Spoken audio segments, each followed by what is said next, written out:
आलिया गांव की लाइब्रेरी जाती है और एक पुरानी चमकती हुई किताब एक धूल भरे शील्फ पर दरियाफत करती है।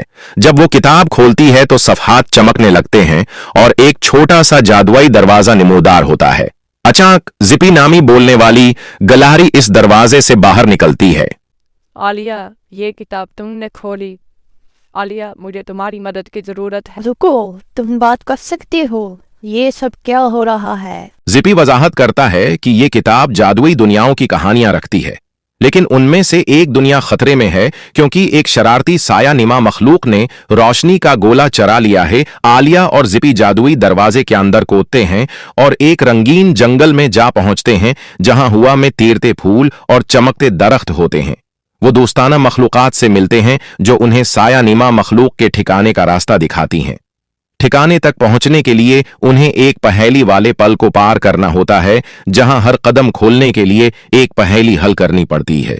जिपी घबराते हुए आलिया की मदद करता है और साया नमा मखलूक को रोशनी के गोले की हिफाजत करते हुए पाते हैं। आलिया बहादुरी से मखलूक से बात करती है और समझती है कि ये मखलूक बुरी नहीं बल्कि तन्हा है। वो उसे नए दोस्त लाने का वादा करती है अगर वो रोशनी का गोला वापस कर दे। कभी किसी ने मुझसे इतने प्यार में बात नहीं की। ये लो जादुई गोला ले लो, तुमने मुझसे बहुत प्यार से बात की।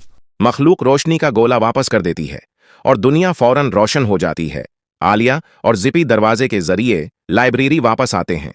लाइब्रेरियन मुस्कुराते हुए आलिया का शुक्रिया अदा करता है। लाइब्रेरियन, तुमने किताब का एक नया बाब खोला है। तुम्हारे लिए कई मेहमान मुंतजर हैं, नौजवान हीरो।